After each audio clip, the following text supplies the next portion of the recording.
Voy a hacer ahora como un poco un resumen como de lo que me parece a mí que son las partes claves de lo que venimos viendo y de, bueno, el core del curso,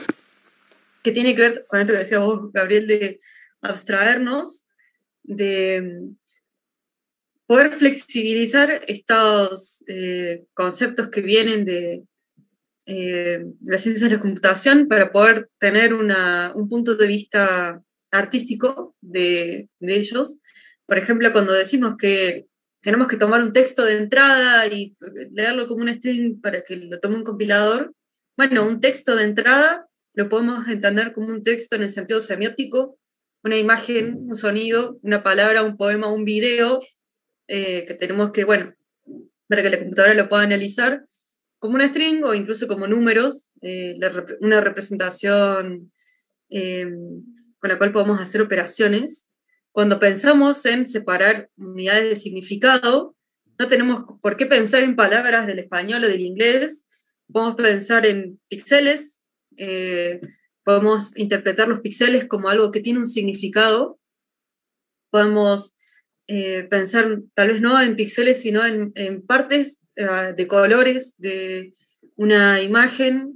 si tenemos un audio, el loudness, y distintas features de audio, y también sí en palabras o conceptos, si además nos valemos de librerías externas que a estos strings ya le podemos hacer un análisis más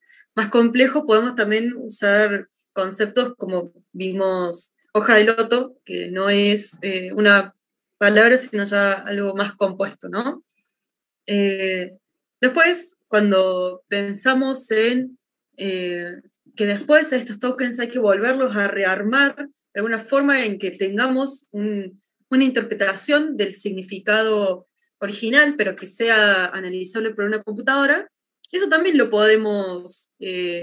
flexibilizar y podemos poner la lupa ahí y hacer una exploración de eso. Es algo que en este curso no nos dio tiempo para analizar, tal vez podría ser para la parte 2, Gabriel, enfocarnos en esta parte de las estructuras de datos. Es algo que ciertos lenguajes esotéricos hacen, por ejemplo Piet, en donde los programas son imágenes, y entonces hay esa reconstrucción de, che, en esta imagen hay significado, bueno, ¿cómo agarro y lo analizo y genero una estructura que tenga ese contenido para que una computadora lo pueda leer y hacer operaciones? Bueno, lo podemos hacer con otra imagen más, por ejemplo, teniendo en cuenta que imágenes, datos, archivos, y todo es un archivo, lo podemos hacer en arreglos, en árboles, en objetos, y podemos analizar ahí las consecuencias que tienen a nivel cuerpo de las personas que programan y que después tienen que agarrar esa decisión y enfrentarse con las consecuencias de eso. O incluso ahí, si extendemos nuestra, y que es nuestra voluntad, extender el concepto de arte computacional para analizar los cuerpos de los programas, estos objetos cargados de significados pensados para representar una carga semántica, también considerarlos desde un punto de vista estético, con esteticidad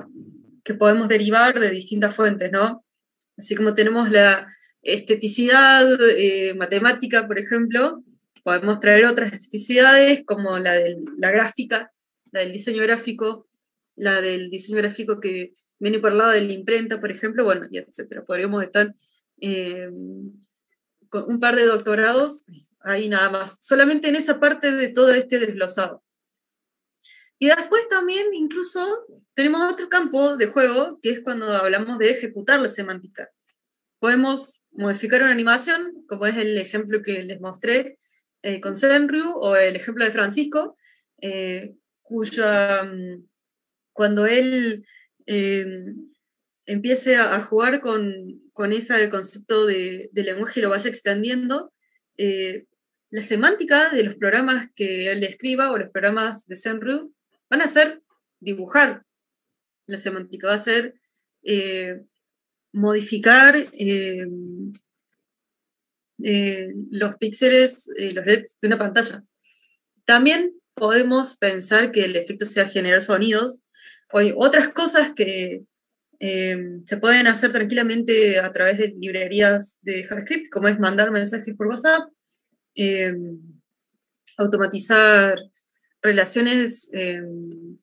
con otros servicios que nos proveen una API, y etc. Bueno, ese es un concepto que en la industria tal vez parezca no tan loco. Es como, en la industria esto es algo que se hace como un patrón de diseño, sobre todo cuando tenés gente que estudió ciencia de la computación y la pones a trabajar en la industria, entonces le traen un problema y dice, listo, yo me hago un lenguaje de programación para esto, y hacen un lenguaje de programación chico que sirva para interactuar con una parte que se quiere automatizar. Eso es algo que se hace en la industria. Y que estaba bueno agarrar esas ideas y ponerlas en el campo artístico, y para poder preguntarnos qué significa todo eso. Y también, bueno, como resultado de eso, que en cada paso de lo que nosotros entendemos que es interpretar un texto programático, lo flexibilicemos, lo que va a tener como resultado político, incluso, es que vamos a apropiarnos de esas definiciones, van a formar parte de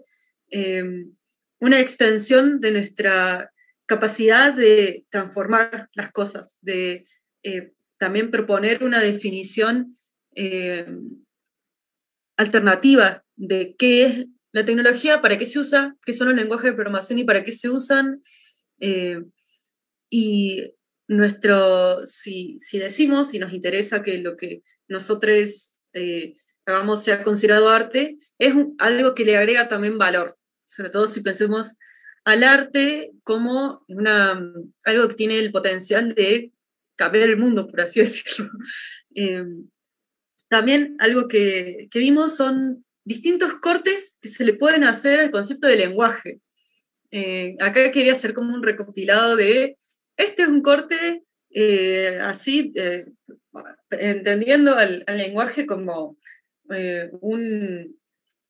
coso súper multidimensional, y le haces un corte en alguna orientación y tenés este análisis entendiéndolo desde el lenguaje natural, desde el español, por ejemplo, que es algo que nos puede guiar para poder hacer programas y para poder hacer programas creativos. Después hicimos este otro corte que tal vez es más técnico y que nos sirve en otro momento cuando queremos pensar sistemas que implementan lenguajes, y también que nos sirve para guiarnos metodológicamente, por un lado, cuando queremos diseñar un lenguaje, y por otro lado, cuando queremos escribir textos en un lenguaje, y nos empiezan a surgir dudas o tenemos ideas,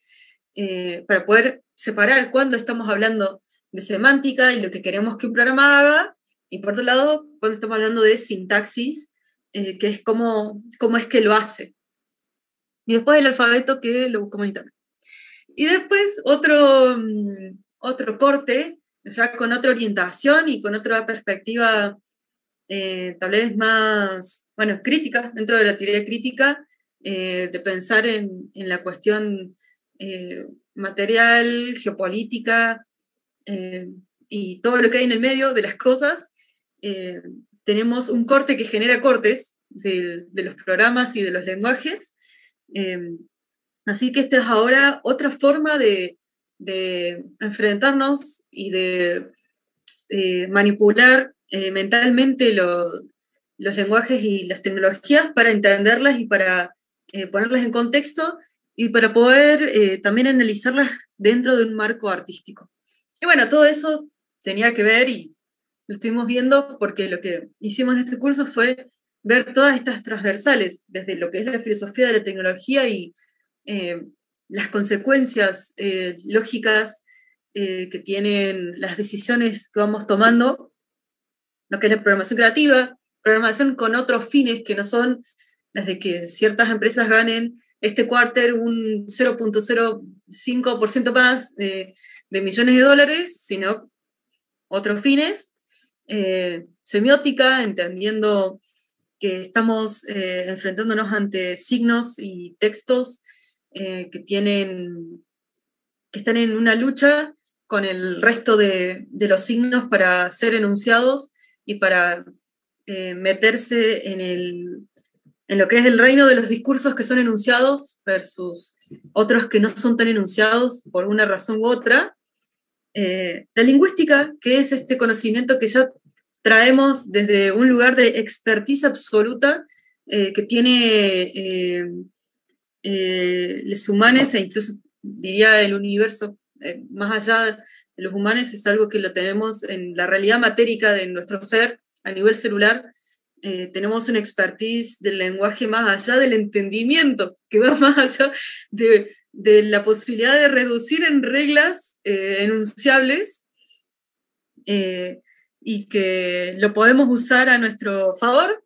y que queremos que no nos juegue en contra desde el punto de vista de ser naives, porque en la construcción de sentidos no podemos jugar desde lo naif. Y bueno, también es una perspectiva feminista y ecologista porque entiende a la tecnología como este campo de transformación de la realidad, entiende a la computadora como un ente dentro de un ecosistema que se forma en relación y que está en bucles de co-constitución con los entes humanos y no como una herramienta